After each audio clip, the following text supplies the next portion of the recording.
Welcome. You're tuned into the Living in Rhythm podcast, where we wax philosophy and experience in the art and science of living in rhythm. I'm Sunday, and I came here to let my soul shine. It's a lifestyle, you know what I'm saying?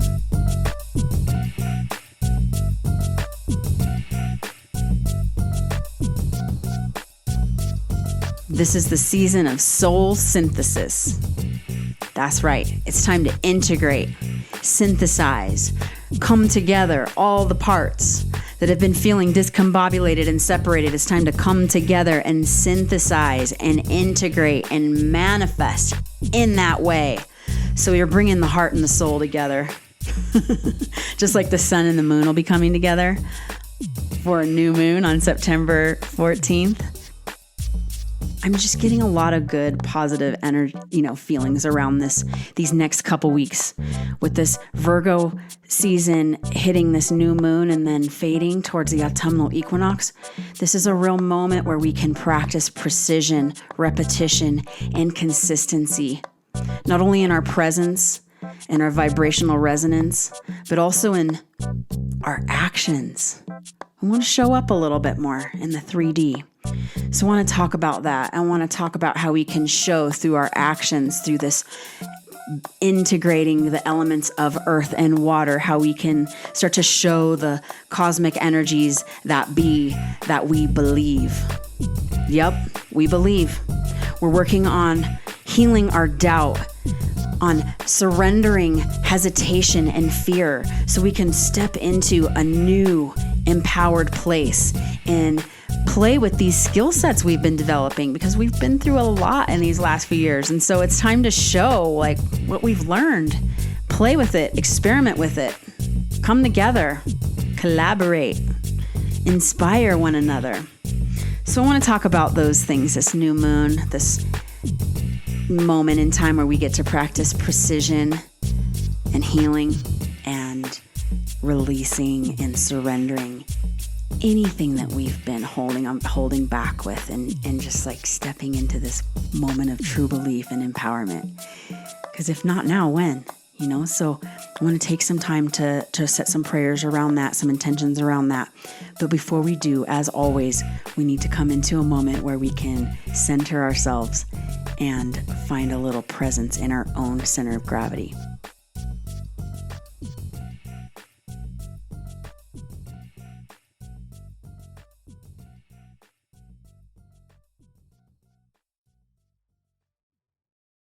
If you've been listening to me for a while, you know how important I find the practice of core calibration, as I call it, the art of centering yourself.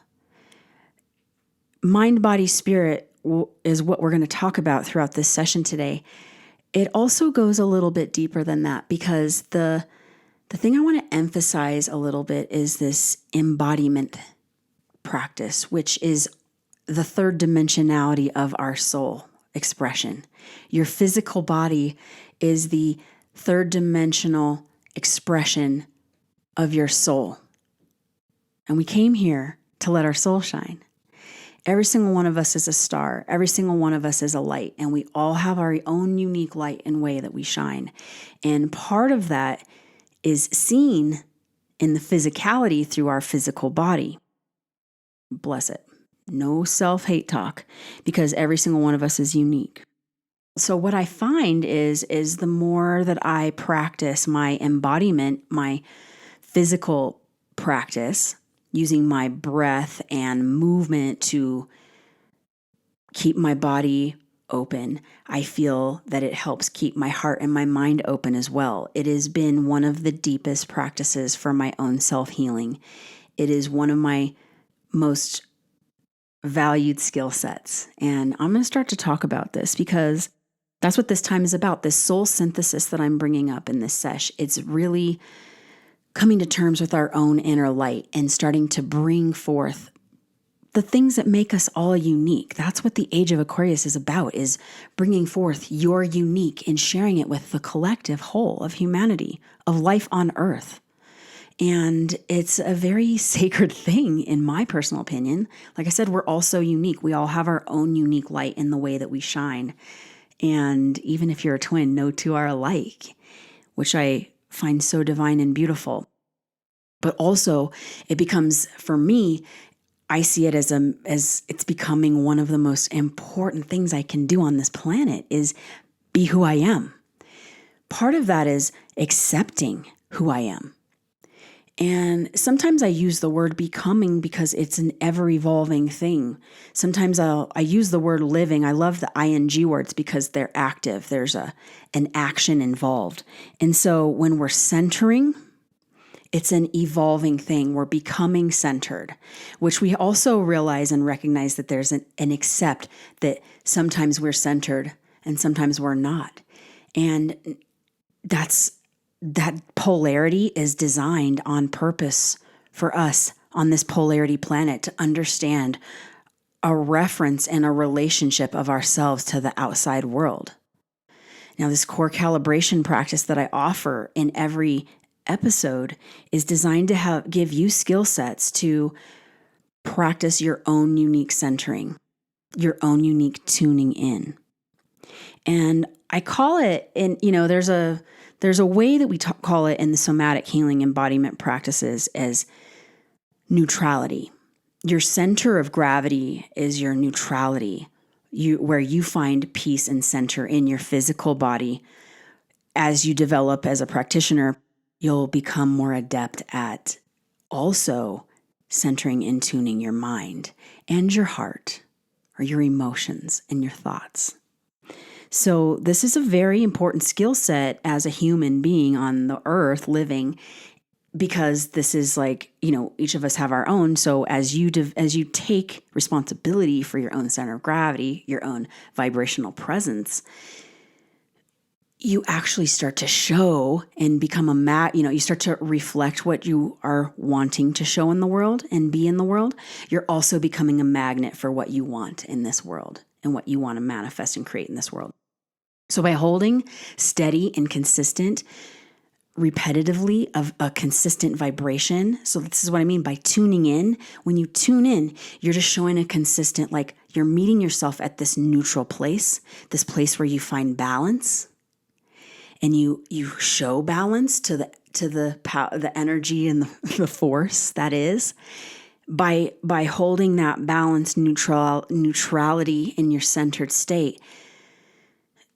You're creating a repetitive, anchored moment to not only attract but project from with that neutral, balanced, centered state.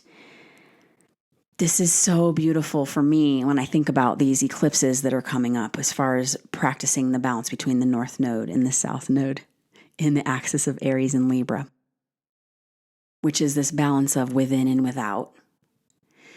And what I love so deeply about this sign of Virgo is that it's all about the preparation and the showing a consistency that you are ready to receive or to relate to outside of yourself, because you're integrated and together. Your soul synthesis is integrated. Your soul synthesized. And so what this core calibration practice, this tuning in does for me is that it just is a moment where I can root in. Now I'm talking about it a lot, but it's something that I hope that you practice throughout your day. And what I've spoken about in the past, which I want to bring up again today, is there's a practice of taking this centering moment and tuning in with 1 to 3 breaths. And I feel like it's going to become an art form and a super valuable skill as we move into the future to be able to tune in and center yourself and balance yourself within 1 to 3 breaths. So we're just going to do that. Usually in the session, I will guide you through rooting into the earth, feeling the polarity of the rise, tune into that vertical axis. You tune into that horizontal plane, and then you expand your peripheral presence and observance into your entire field, the space bubble or sphere that you dwell within. Take a present moment within that field and then take through 1 to 3 breaths and circulate and just acknowledge, I am here. So do that in your own timing. Yeah, because I want to be efficient about this. I actually, here's my other thing, is if you're looking to refine this practice within yourself, I offer one-on-one sessions in this. So you can go to my website, sign up, email me if you want to talk about it first or have a little consultation about it first. I'm so down because I want you to develop your own relationship with your own center of gravity. And that's in your own timing with your own breath cycles. 1 to 3 breaths can get you there. And the more consistent and precise you are about dropping in, you will be able to show yourself consistency. Boom, centered. Boom, centered. 1 breath. It takes 1 breath. This becomes a powerful skill set to develop too, because often when we're not neutral, we're out of we're moving around. There's nothing wrong with it. But we may find ourselves in a trip where we're getting stuck in a rut, so to speak, stuck in a mindset, stuck in a emotional set, something that you can't get around, that you can't let go of. And I have this thing I practice. I take the 1 to 3 breath centering or 17 seconds. I use 1 to 3 breaths, or I give myself a quote unquote 17 seconds to pivot, to shift my focus. Now, sometimes I'll use a breathing practice or the centering practice. Sometimes I'll use a word phrase or a mantra to reframe, refocus my mind and bring me to a different state. And again, this is going to become, we want to become so adept at this. We want this practice to be just, like I said, boom, center, boom, center. I want us to be able to drop in as much as we can, take that deep breath, regroup. Because as the world changes and shifts, as we know through these mutable signs, when things are changing and transforming and moving, when there's a lot of kinetic energy, it's not as easy to stay centered unless you're practiced, unless you're embodied. And so this offering, please take it and use it and develop it. So that's like skill set 101. Just it'll help you survive and thrive in this time. The other thing is that this core calibration, this 1 to 3 breaths, 17 seconds to pivot, practicing this helps us coming into our field and feeling our auric range of motion, gives us a sense of presence where we can start to tune into our senses. And I will continue to say this. This is the message of the age of Aquarius. By developing our sensory system at a heightened level, we can be able to communicate by giving and receiving messages and feedback efficiently. The other thing is by developing an efficiency through our sensory system, we then are evolving our extrasensory system, which is a knowing in the field, attuning to the vibrational presence and resonance of the field within and without. This helps us to become more mindful, more psychic, more telepathic, more empathic, more present. These skill sets, again, this is the time for soul synthesis. By integrating and developing these skills now, we're going to be stronger humans for it. And we're also going to be able to do our work that we came here to do and also help serve the people and humanity and the planet in the way that we came here to serve it, just by being who we are. We're becoming, but we already are who we are. And so it's about, I kind of have been thinking about this a little bit, and this soul synthesis is a lot of remembrance. The more that you come to become comfortable and accept who you are, you remember. You remember your potential, you remember your power, you remember your mission, your soul mission, which is really you just came here to let your soul shine its own light. And I think about it so often, like we are all stars, like the planets and the sun, everybody's light. And so Earth shines with a blue hue, Mars with a red. Each one of us has our own unique hue that we're shining, our own light that we're shining. Amber is the color of your energy. I mean, I'm golden for sure. They don't call me Sunny for nothing. So, okay, that's the core calibration and the importance of that. The last thing I want to say about this too is recognize that your vibration. So we talked about this a lot in the last session, but like you're emanating a vibration, a sound, a color, a light. Take responsibility for it. One of the coolest ways to do it is to listen to your voice. And I've said this before, like you can hear people coming, sometimes with their feet, with their bodies, with the way they move.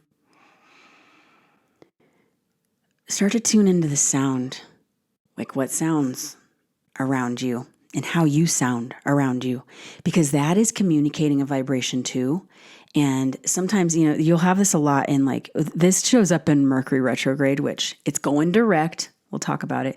Mercury's going direct shortly, but it shows up a lot with a Mercury retrograde and just how sometimes the sound doesn't come out right. Like you think you say something and you think you're being super clear, and then you might even type it and text it, and you think you're being really clear, and then you reread it or you hear it, or the person that hears it does not have the same. That's not the message they got because of the vibration and the sound current.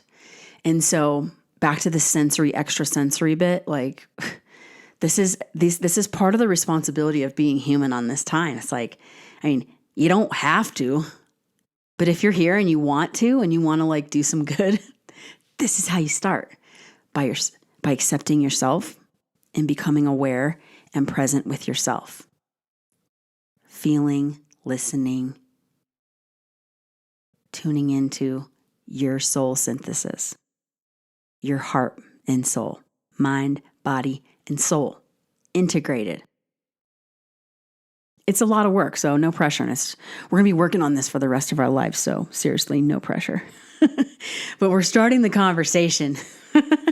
Okay, so let's move into some talk about the astrology.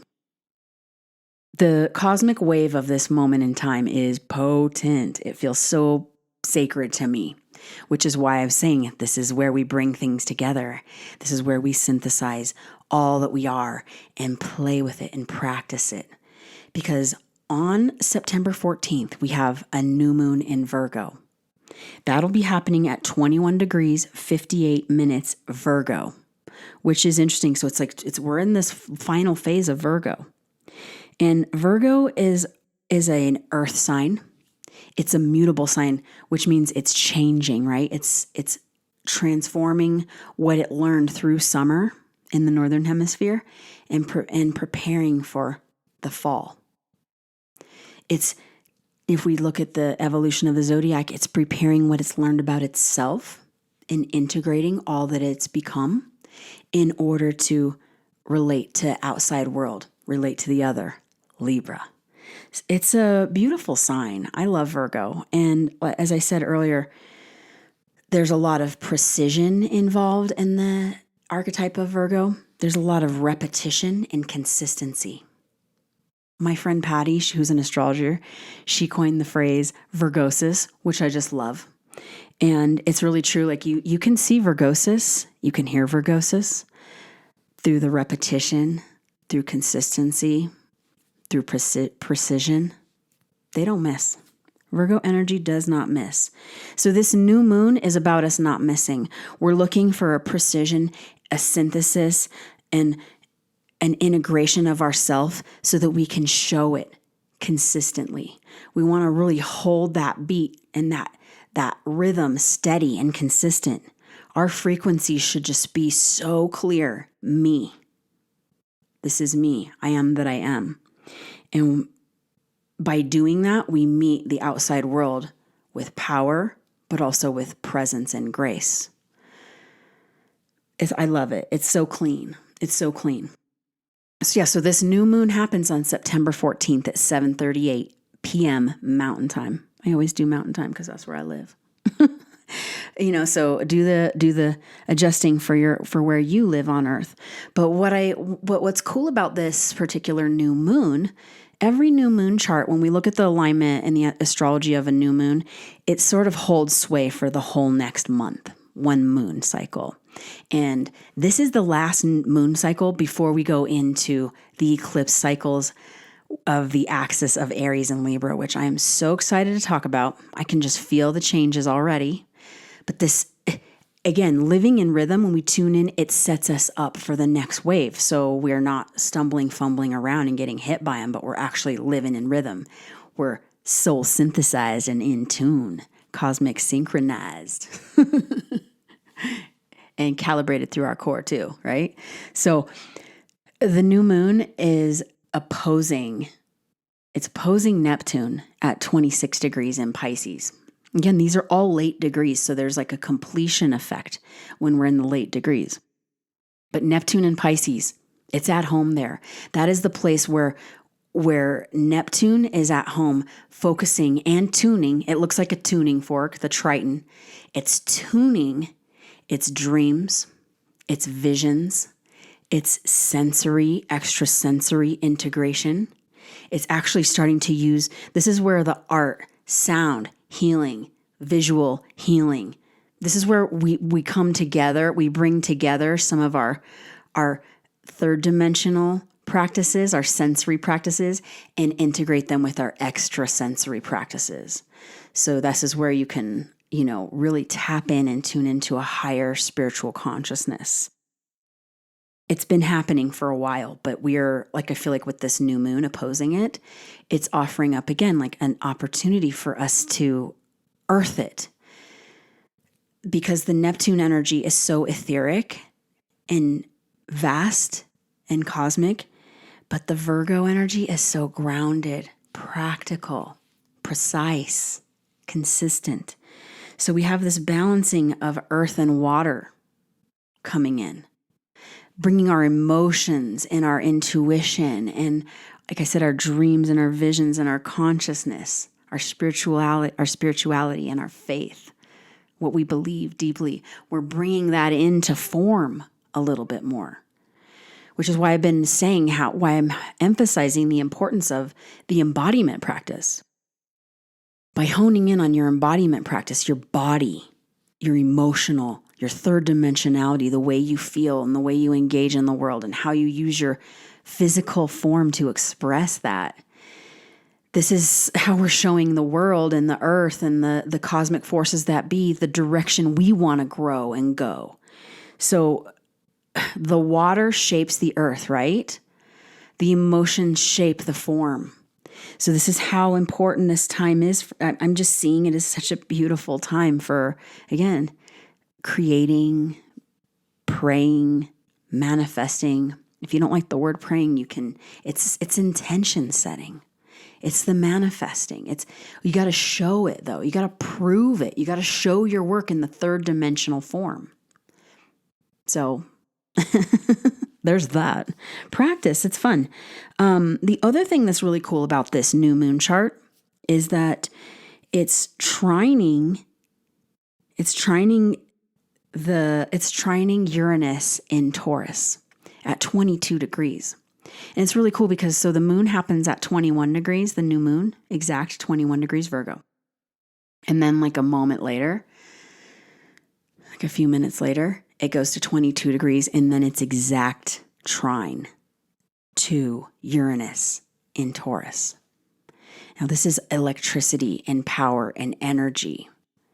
It can be unpredictability. It can be also like spontaneity. But on a deeper level, Uranus to me represents the nervous system, as I've said before. It's the ruler of the Aquarian age. It once again is giving me this insight around how important it is for us to practice using our sensory system to develop like our senses, which is third dimensional Taurus energy, our 5, 6 senses, and then developing that sixth sense and beyond, the extrasensory skills that we have. And how we do this is through, again, meditation, by balancing our by observing ourselves and then playing with it and working with it, using the energy. I always say that when I talk about Uranus, it reminds me of a lightning bolt. And so it's not like you can harness, it is a little unpredictable where you don't know where lightning's going to strike, but there is electricity and power there. And if you've ever been in a thunderstorm, you can feel the electric energy before the lightning comes. You can hear thunder around lightning before and after. So there's other senses that are cueing us in. If we tune in, we can sense and feel. And that's what this harmonizing trine to the moon is giving me. It's giving me this vibe of whoa, we've got to I think you actually can harness the electricity with this. And in fact, there's those images of Nikola Tesla, who was an incredible scientist, physicist, scientist, evolutionary, super Uranian Aquarian guy, even though there's, look at his chart. But he was born in a lightning storm and he harnessed electricity. He brought electricity to the World Fair, right? So there's this image of him sitting in a room full of lightning, of electricity. And I use this one often, when there's a potent Uranus transit like this one that's harmonizing with the new moon. It's the sun and the moon together in a trine to Uranus. And then a few days later, it's actually going to be trining the Pluto in Capricorn too. So there's a grand trine coming. We've got a grounding of the electricity, a grounding of the prayers, of the dream, of the manifestation, of the will, of our presence. We can be precise about it.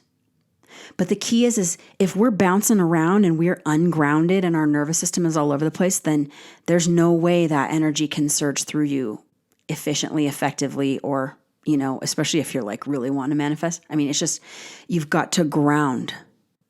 And, I always think of the 3-prong versus the 2-prong electric plugs, right? The 3-prong is the ground, mind, body, spirit. 3-prong grounding.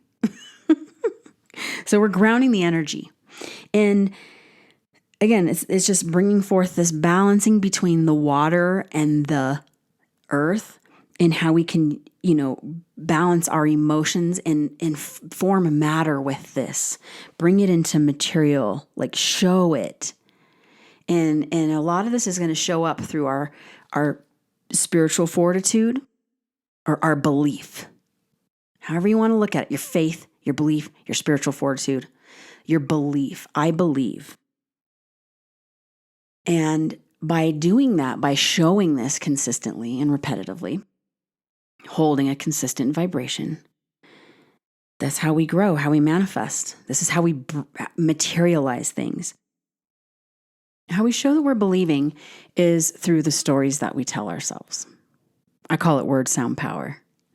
And so I'm taking this moment in time with Venus going direct, with the new moon in Virgo, Mercury going direct in a few days, the day after the new moon. I feel like this is a really great moment in time where we get to rewrite the script. So it's a beautiful time to focus on the stories that you're telling yourself about yourself. And if you can reframe your wording and empower yourself a little bit more, have a little bit more faith, have a little bit more courage and strength to maybe reframe the title that you give yourself or rebrand your style, just to let yourself show up in the new way that you've been, everything that you've been becoming, start to let it show up in the way that you're dressing, in the way that you're speaking, in the way that you're living your just simple day-to-day living aspects is a great place to start. But some of us are feeling it. I'm feeling it. There's a major rebranding going on within my own self and the way that I show up in this world.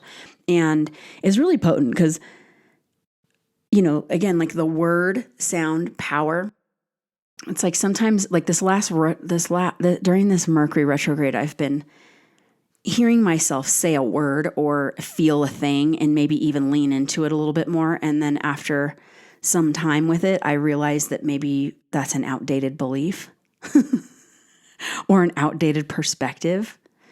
Maybe I don't fully need to spend my time and energy that way. And it's happening in very subtle, personal ways. And that's the point, is all of this is extremely personal, which is why it's important for us to develop our sensory system so we can tune into the subtle aspects of the way that our system is communicating to us so that we can start to relate to ourselves on a deeply personal, sacred level, on a soul synthesized level. So that's what this whole thing is about for me. This moment in time is about for me. And this time on Earth, humanity has to show up. No doubt, only certainty. No doubt, only certainty. And, that's what, with Mercury going direct, it's happening on 9/15, the 15th of September, and it's at 8 degrees Virgo, but it's at 8 degrees 0 minutes. It's like exactly 8 degrees. 8 is a working number. 8 is about infinity. It's about it's almost like it's a form. It's a formulated, foundational, materialized, show it, prove it. It can't just be philosophizing anymore. It has to be a third dimensional thing. And so my point is that with this Mercury going direct, I'm like, all right, rebrand, rephrase, reframe, speak with power, word, sound, power. Recognize the root of some of the language in the story that you tell yourselves. Because the thing is if you're using language that is, they say language is speaking, or language, words are spells. You spell a word, right? You spell a word. So recognize that and use your words, spell your words out with power so that there's empowerment and intention behind the way that you speak, the words that you use. And then we're already practicing our vibrational resonance, so the way that we show up. All of this becomes a very precise, repetitive, and consistent vibration. And by doing that, again, we're going to start to build and create the world we want to see. And it's going to take it. It's one day at a time, one breath, one thought, one step, one day at a time. And it's a personal, very, very personal practice. And so, much love and support to you on that. And again, I'm here for you. I'm offering a living in rhythm immersion sessions. And as I said earlier, you can always email me and schedule a consultation if you want to do that too, so we can talk it out a little bit.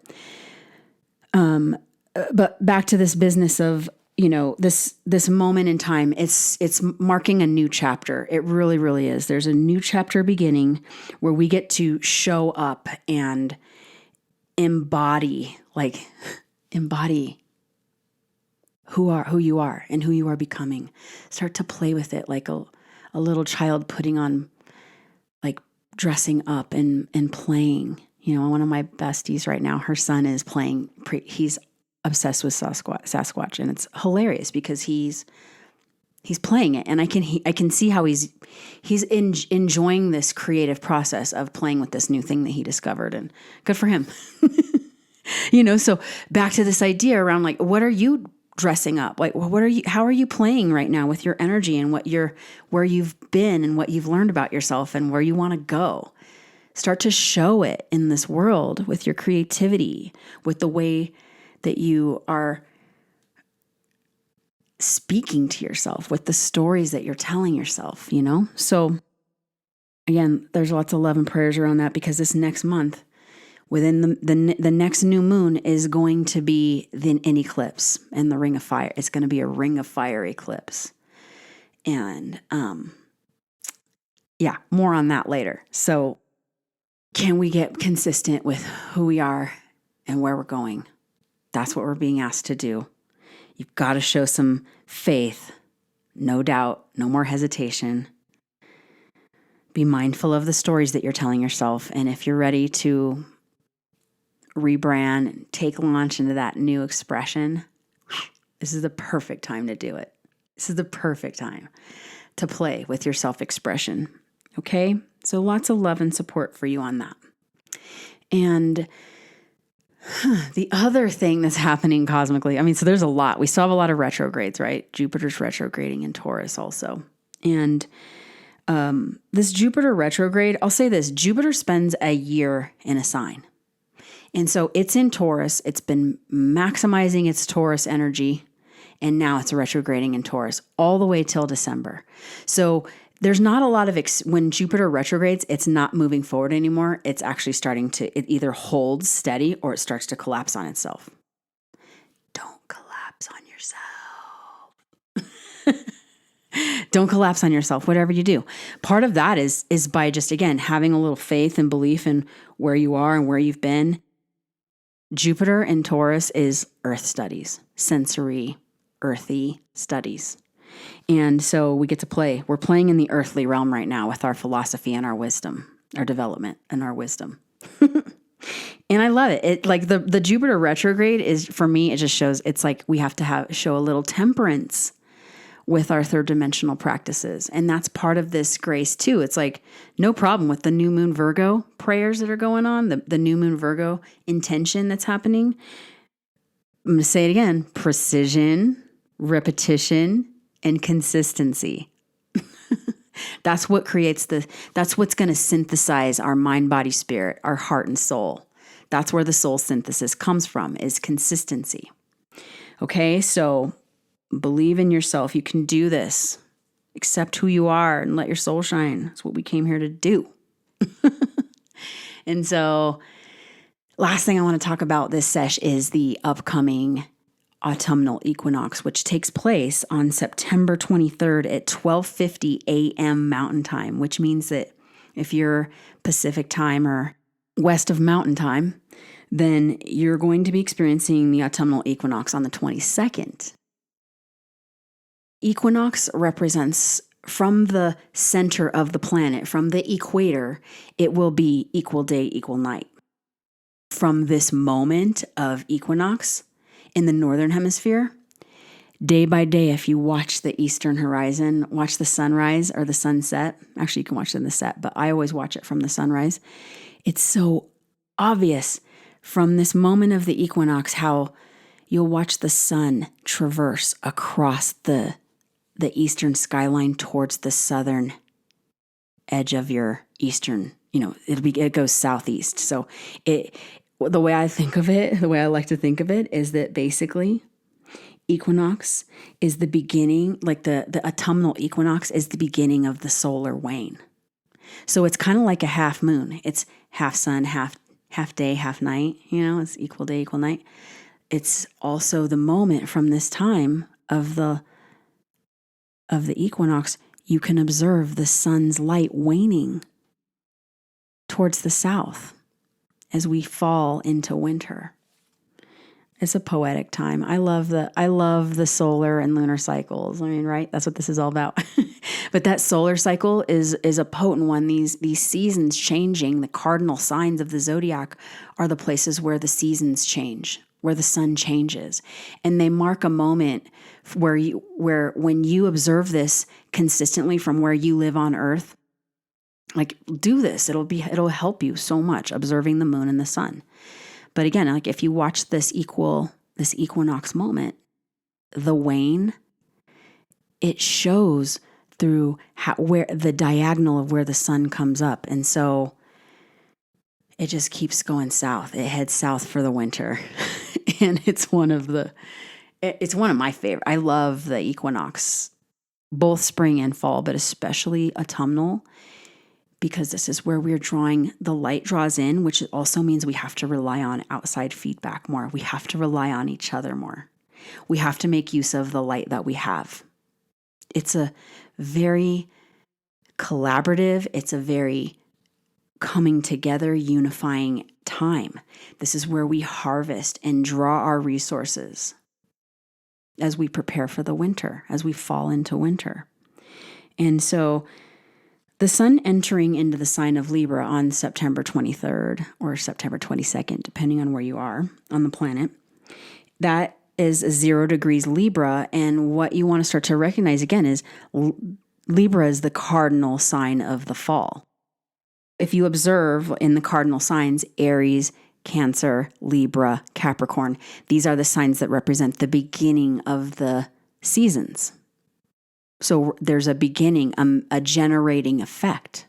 There's a generating energy. It's in the sign of Libra for the fall, which is an air sign ruled by the planet Venus. And this airy energy, this airy cardinal energy, has a lot to do with the mind. The element of air is the mental energy. And so as we begin this solar wane towards winter, the cardinal air energy is ruled by Venus, and it's gathering what's most important. It's highly valuing. It's evaluating. There's a valuation going on at this time where, back to this, we're drawing in the resources. We're looking for what's most important, what's going to serve. What can I bring to the table that's going to serve the collective? It's very beautiful. And so we'll talk a little bit more about the Libra season as we step into, in following episodes.